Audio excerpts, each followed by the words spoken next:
जय हिंद दोस्तों, आप सभी का स्वागत है। और आज हम लोग बात करने वाले हैं आरआरबी एनटीपीसी एग्जाम की स्ट्रेटजी के बारे में। देखिए, बहुत इंपॉर्टेंट ये वीडियो रहने वाला है क्योंकि आज जो मैं टॉपिक बताने वाला हूँ लगभग 90% क्वेश्चन इसी से फंसते हैं। और आप लोग क्या स्ट्रेटजी रखें, क्योंकि बहुत सारे बच्चों के मन में ऐसा डाउट रहता है कि हम लोग किस तरीके से तैयारी शुरू करें, पहले हमें क्या पढ़ना है, किस सब्जेक्ट को तैयार करना है, किस टॉपिक को तैयार करना है। ऐसे बहुत सारे सवाल होते हैं रेलवे वाले बच्चों के लिए।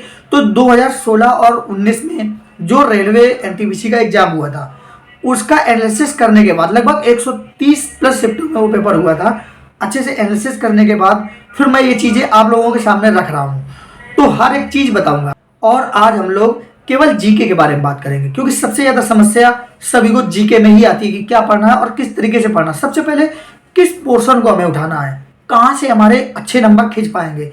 तो हम लोग अपना वीडियो स्टार्ट करते हैं। अगर आपने वीडियो को लाइक नहीं किया तो वीडियो को लाइक कर दें, चैनल को सब्सक्राइब कर दें। तो चलिए आप लोगों को एक एक चीज़ बताते हैं। देखिए, मैंने 2019 के आरआरबी एनटीपीसी के एग्जाम का पूरा अच्छे से एनालिसिस किया है क्योंकि उसी को मैंने प्रेफर किया है और लगभग ऐसा ही पेपर बनने वाला है। इसके अलावा कोई भी पेपर अलग नहीं रहने वाला है। तो उसमें जो मैंने सबसे पहले देखा था, क्योंकि बहुत से बच्चों के मन में ऐसा रहता है कि जनरल साइंस का कितना वेटेज रहता है, तो जनरल साइंस जो मैंने देखी थी लगभग हर एक शिफ्ट में 6 से 7 क्वेश्चन हर एक शिफ्ट में था। और अगर एवरेज मार्किंग की बात करें तो 5 क्वेश्चन, साइंस से 5 क्वेश्चन थे। तो ये 5 क्वेश्चन बहुत इंपॉर्टेंट रोल रखते हैं। और एक चीज़ बता दूं, आरआरबी एनटीपीसी में जो भी इंटरव्यू हुए हैं, जो भी मैंने लोगों से सीखा था, जो भी देखा था, क्योंकि मेरा भी सीबीटी 1 में हो गया था, सीबीटी 2 से बाहर हुआ था, तो मुझे इस चीज़ का पता है, अच्छे से एक्सपीरियंस है। मेरे कई दोस्त ऐसे लोग हैं जिनका आराम से हो गया था, तो मुझे हर एक चीज़ की जानकारी है। तो मैंने ये देखा था कि जिसकी जनरल साइंस अच्छे से तैयार थी उसका सिलेक्शन इजीली हुआ था। मैंने ऐसा गौर किया क्योंकि सीबीटी 1 तो देखिए सबके लिए कॉमन होता है। तो सीबीटी 1 में तो 5 से 6 क्वेश्चन का एवरेज रहता है जनरल साइंस का, लेकिन सीबीटी 2 में यही एवरेज बढ़ जाता है जाके, तो उनको वो चीज़ फायदा करती है जाके सीबीटी 2 में। और अभी तो मैं सिर्फ एक एक टॉपिक का आपको बता रहा हूँ कि किस टॉपिक से कितने क्वेश्चन पूछे जाते हैं, लेकिन लास्ट में मैं एक एक चीज़ बताऊंगा कि आपको कौन सा टॉपिक पहले पढ़ना है, किससे आपको शुरुआत करनी है। तो हम लोग आप आगे चलते हैं स्टैटिक जीके के लिए, जो सबसे ज़्यादा एक सिरदर्द होता है रेलवे वालों के लिए, क्योंकि सबसे ज़्यादा क्वेश्चन स्टैटिक जीके से ही रहते हैं। तो स्टैटिक जीके में मैंने एनालिसिस किया था तो लगभग 20 से 22 क्वेश्चन हर एक शिफ्ट में पूछे गए। अगर मैं स्टैटिक जीके के पोर्शन का एवरेज मानूं तो 20 क्वेश्चन निकलता है, मतलब हर शिफ्ट में 20 क्वेश्चन पूछे जा रहे थे। तो आपको सोचिए स्टैटिक जीके का रोल कितना ज़्यादा अहम रहने वाला है। और स्टैटिक जीके के लगभग 20 क्वेश्चन, 20 प्लस क्वेश्चन आने हर शिफ्ट में आएगा। तो स्टैटिक जीके के जो जो टॉपिक होते हैं, एक एक टॉपिक मैंने नोट करके रखा हुआ है। जल्दी ही वीडियो हमारा आ जाएगा, उस पर काम चल रहा है, क्योंकि अगर मैंने एनालिसिस किया है अच्छे से तो उन टॉपिकों को भी नोट कर लिया है कि सबसे ज़्यादा किन टॉपिक से पूछा गया है। और वो टॉपिक इस बार के एग्जाम में बहुत ज़्यादा अहम रोल निभाने वाले हैं। वीडियो लंबा हो जाएगा, आप वीडियो एंड तक देखना, क्योंकि ये वीडियो बहुत ही काम का होगा, क्योंकि इस बार एनटीपीसी में बहुत ज़्यादा पोस्ट है और आपको ये वीडियो आपका सिलेक्शन दिला सकता है। क्योंकि सब लोग इधर उधर कुछ ना कुछ पढ़ते रहते हैं, मेन जो चीज़ पढ़नी है वो भूल जाते हैं, और लगभग 90% यहीं से नंबर आपके आने वाले हैं। तो एंड तक बने रहना, एंड में बताऊंगा कि सबसे पहले किस टॉपिक को पढ़े। और उसके बाद बात कर लेते हैं करंट अफेयर। सबसे ज़्यादा दिक्कत बच्चों को रहती है करंट अफेयर में क्या पढ़ना है, क्या छोड़ना है। तो मैं आपको बता दूं, करंट अफेयर के लगभग हर एक शिफ्ट में 6 से 7 क्वेश्चन थे। अगर हम लोग इसका एवरेज निकालते हैं तो लगभग 5 का एवरेज निकल रहा था, क्योंकि कम से कम किसी भी शिफ्ट में 5 भी पूछा गया था। तो एवरेज निकाल लेते हैं, 5 क्वेश्चन करंट अफेयर का था, तो इसका भी एक बढ़िया वेटेज है। तो करंट अफेयर भी पढ़ना है, तो मैं आपको करंट अफेयर के लिए एक एक चीज़ बताऊंगा कौन कौन सा टॉपिक पढ़ना, उसी से पूरा करंट आपका फंस जाएगा। जो हमारा अगला टॉपिक है हिस्ट्री और जियोग्राफी।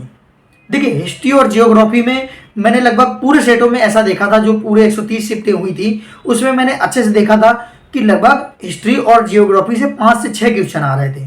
लेकिन 5 से 6 में कैसे आ रहे थे कि किसी एग्जाम में हिस्ट्री के 4-5 क्वेश्चन रख दिए, 1-2 जियोग्राफी के रखे, और किसी शिफ्ट में 4-5 जियोग्राफी के रख दिए और 1-2 हिस्ट्री के रखे। मतलब ऐसा चेंजमेंट कर रहे थे, इसलिए मैंने दोनों को एक साथ लिया है, क्योंकि दोनों को मिला के एक बड़ा सा सब्जेक्ट हो जाता है जहाँ पे बहुत ज़्यादा डाटा इकट्ठा हो जाता है। और क्वेश्चन कितने, 5 से 6। तो आप लोगों को पूरा एक एक टॉपिक बताऊंगा कि कहाँ से आपको कितना पढ़ना है। उसके बाद बात कर लेते हैं अगला जो हमारा है कि पॉलिटी से कितना पूछा गया था। तो देखिए, पॉलिटी में हर एक शिफ्ट में लगभग 3 से 4 क्वेश्चन पूछे गए थे। 3 से 4 क्वेश्चन में मिनिमम 2 क्वेश्चन भी थे किसी शिफ्ट में, तो एवरेज मान लेते हैं कि 2 क्वेश्चन का एवरेज था हर एक शिफ्ट में। और जो सबसे ज़्यादा मुझे मिला है वो थे अनुच्छेद। अगर आपने अनुच्छेद तैयार कर लिए तो पॉलिटी लगभग तैयार हो गई। क्योंकि पॉलिटी का इतना बड़ा कोई भी टॉपिक नहीं है और ना ही पॉलिटी इतना बड़ा सब्जेक्ट है। आपने अनुच्छेद याद कर लिए या कुछ और ऐसे पॉइंट बीच बीच के याद कर लिए जिससे आपकी पॉलिटी बहुत जल्दी तैयार हो जाती है। तो 2 से 3 क्वेश्चन एक छोटे से टॉपिक से बहुत इंपॉर्टेंट होता है, बहुत इंपॉर्टेंट रोल होता है, क्योंकि थोड़ा सा पढ़ लिया आपके 2 से 3 क्वेश्चन तैयार हो गए। तो पॉलिटी से हमारे 2 से 3 क्वेश्चन हर एक शिफ्ट में थे। उसके बाद बात कर लेते हैं इकोनॉमिक्स की। तो इकोनॉमिक्स में भी 2 से 3 क्वेश्चन हर एक शिफ्ट में थे, लेकिन इकोनॉमिक्स के जो क्वेश्चन थे वो करंट से रिलेटेड थे। तो आपको जब करंट पढ़नी होगी तो करंट से रिलेटेड इकोनॉमिक्स के सब क्वेश्चन मिल जाएंगे। तो 2 से 3 क्वेश्चन इकोनॉमिक्स था, तो हम लोग एवरेज मान लेते हैं कि 2 क्वेश्चन हर एक शिफ्ट में पूछे गए थे इकोनॉमिक्स से। उसके बाद बात कर लेते हैं हम लोग कंप्यूटर के। तो कंप्यूटर के इस समय आप लोग भी देख रहे हैं, रेलवे इस समय कंप्यूटर को ज़्यादा प्रेफरेंस दे रहा है, तो हर एक जगह कंप्यूटर का अहम योगदान हो गया है। तो अब इस बार का जो पेपर है, पिछली बार तो 2 से 3 क्वेश्चन एवरेज थे हर एक शिफ्ट में कंप्यूटर से, लेकिन इस बार लगभग आपको 4 क्वेश्चन 5 क्वेश्चन देखने को मिलेंगे कंप्यूटर से। तो आप लोगों के लिए कंप्यूटर पढ़ना बहुत इंपॉर्टेंट है। और कंप्यूटर में जो मैंने सबसे ज़्यादा देखा था, एमएस एक्सेल से क्वेश्चन थे और कुछ बेसिक नॉलेज पे क्वेश्चन थे, आउटपुट इनपुट ऐसे क्वेश्चन थे, तो ज़्यादा कठिन नहीं था। अगर आप कंप्यूटर के लिए प्रीवियस ईयर भी पढ़ लेंगे तो वो इनफ होगा। तो मैंने हर एक चीज़ बता दी, हर एक चीज़ का डाउट क्लियर कर दिया कि कितना कहाँ से पूछा गया था, पिछला एवरेज मार्किंग क्या रही थी प्रीवियस एनटीपीसी में। अब बात कर लेते हैं कि हमें शुरुआत किस चीज़ से करनी है। सबसे पहले हमें पढ़ना क्या है, तो आप सबसे पहले प्रेफरेंस देना स्टैटिक जीके के लिए। स्टैटिक जीके में मैंने आपको बताया है कि 20 से 22 क्वेश्चन हर एक शिफ्ट में पूछे गए हैं और स्टैटिक जीके के मैं टॉपिक बता दूंगा, आप वो टॉपिक से नोट्स बना लेना। अपने खुद के नोट्स बनाना, अगर आप नोट्स नहीं बना पा रहे हो तो मेरे नोट्स बने बनाए रखे, मैं उन्हीं नोट्स को वीडियो के माध्यम से डाल दूंगा। मुश्किल से 10-10 मिनट का वीडियो बनेगा और आपके लिए आराम हो जाएगा। और टॉपिक ऐसे नहीं है, 40 से 45 टॉपिक है और आप देख लेना हर एक शिफ्ट में पूछा गया है। और ये स्टैटिक जीके एक एग्जाम में नहीं, रेलवे का कोई भी एग्जाम हो, ग्रुप डी से लगा के एएलपी टेक्नीशियन, हर एक जगह स्टैटिक जीके का मेन योगदान होता है। तो आपके लिए हर जगह फायदेमंद होगा। तो आप अगर कहेंगे तो मैं वो वीडियो भी डाल दूंगा हर एक टॉपिक का बना, क्योंकि मेरे पास नोट पहले से बने हुए रखे हैं। उसके बाद हम लोग बात कर लेते हैं कि स्टैटिक जीके के बाद फिर हमें क्या पढ़ना है। तो आप जीएस को प्रेफरेंस देना, जीएस जनरल साइंस, क्योंकि जनरल साइंस जिन भी बच्चों की अच्छी होती है उनका सिलेक्शन CBT 1 CBT 2 आराम से एनटीपीसी में हो जाता है। मैंने ऐसे देखा भी था कि जितने बच्चों का सिलेक्शन हुआ था लगभग जनरल साइंस उनकी बहुत अच्छी थी, स्ट्रॉन्ग थी, क्योंकि CBT 2 में इसका वेटेज और बढ़ जाता है। इसलिए इसके बाद जनरल साइंस आप पढ़ना। उसके बाद आप करंट अफेयर 5 से 6 क्वेश्चन आते हैं। मैं आपको बताऊंगा कि आपको कौन कौन से टॉपिक पढ़ने हैं, वो आप करंट अफेयर में पढ़ लेना। करंट अफेयर भी मैं पढ़ाऊंगा और इसका हम लाइव ग्रुप डिस्कशन भी करेंगे। करंट अफेयर का मैंने आपको बताया था, पॉलिटी बहुत छोटा टॉपिक है और 2 से 3 क्वेश्चन आ जाते हैं। तो पॉलिटी आपको अनुच्छेद पढ़ लेने हैं, पूरा एक एक चीज टॉपिक में बता दूंगा। तो आपके 4 टॉपिक हो गए। उसके बाद आपको मैं बताता हूँ कि आपको आगे क्या पढ़ना। देखिए हिस्ट्री और जियोग्राफी का लगभग मैंने आपको बताया था कि 5 से 6 क्वेश्चन आ रहे थे, दोनों से एवरेज मार्किंग। तो आप सोचेंगे कि अब मैं पहले हिस्ट्री पढ़ूँ या जियोग्राफी पढ़ूँ, तो मैं आपको बता दूं पहले आप हिस्ट्री को प्रेफरेंस देना, हिस्ट्री पढ़ना और फिर जियोग्राफी पढ़ना। उसके बाद आप इकोनॉमिक्स पढ़ना, क्योंकि इकोनॉमिक्स के जो आपके क्वेश्चन होते हैं वो आपके लगभग करंट अफेयर में तैयार हो जाते हैं। तो उसके बाद आप इकोनॉमिक्स पढ़ना और इकोनॉमिक्स के बाद आप कंप्यूटर पढ़ना, क्योंकि कंप्यूटर में आपको प्रीवियस ईयर पढ़ना है। आप अगर थोड़ा सा भी प्रीवियस ईयर देख लेंगे तो कंप्यूटर के पूरे क्वेश्चन सही हो जाएंगे। तो ये था हमारा आरआरबी एनटीपीसी 2019 का पूरा एनालिसिस। तो ये थी हमारे एग्जाम की बेस्ट स्ट्रेटजी। अगर आप इस तरीके से अपनी तैयारी करेंगे तो आप जरूर अच्छे नंबर प्राप्त करेंगे और ये बेस्ट स्ट्रेटजी है। मैंने आप लोगों को बता दिया है स्ट्रेटजी कैसे बनाई जाती है।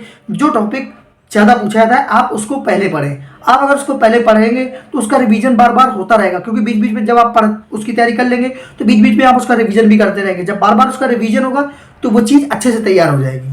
इसीलिए मैंने आपको एक सीक्वेंस में आपको बता दिया है। और इसी तरीके से आपको RRB ALP, JE, technician, group D, RPF, railway के हर एक एग्जाम की स्ट्रेटजी मिलने वाली है। आप उस पर हमारा काम चल रहा है।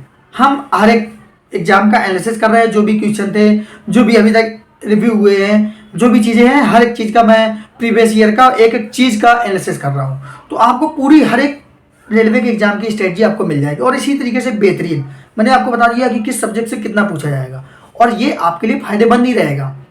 तो आप लोग इसी तरीके से तैयारी करें। बाकी अगर आपके पास कोई भी डाउट रहता है तो आप जरूर हमें बताना। और उसके साथ साथ आप लोगों को बता दूं कि जीएस, जीके, मैथ सबका लाइव ग्रुप डिस्कशन होगा। जो तैयारी होगी लगभग 20 से 25 क्वेश्चन मेरे हुआ करेंगे। मैं 5 मिनट के अंदर आपको 25 क्वेश्चन की तैयारी कराऊंगा। तो ये आपके लिए बूस्टर का काम करेगा। तो आप लोग बिल्कुल बेफिक्र रहें, आप लोग हमारे साथ जुड़े रहें। वीडियो को लाइक करके चैनल जरूर सब्सक्राइब करें। क्योंकि आगे आने वाले समय में बहुत अच्छी स्ट्रेटजी और तैयारी का वीडियो मिलने वाले हैं, स्टैटिक जीके के वीडियो मिलने वाले हैं। और स्टैटिक जीके में आपको क्या पढ़ना है और कैसे तैयार करना है, इसके लिए अगला वीडियो आएगा, आप लोग बेफिक्र रहे। बहुत अच्छा वीडियो रहने वाला है। लगभग 40 से 45 टॉपिक हैं जो वो मैं आपको बताऊंगा, और कैसे पढ़ना है, कहाँ से पढ़ना है, वो भी मैं आपको बताऊंगा। और केवल स्टैटिक जीके से ही 50% कवर होता है। आपने देखा 20 से 22 क्वेश्चन एनटीपीसी में पूछे जाते हैं और हर एक एग्जाम में पूछे जाते हैं। तो आपके लिए ये तैयार करना बहुत इंपॉर्टेंट है। सबसे पहले इसी से आप अपनी तैयारी को आगे बढ़ाएं। तो मिलते हैं अगले वीडियो में। सभी को जय हिंद,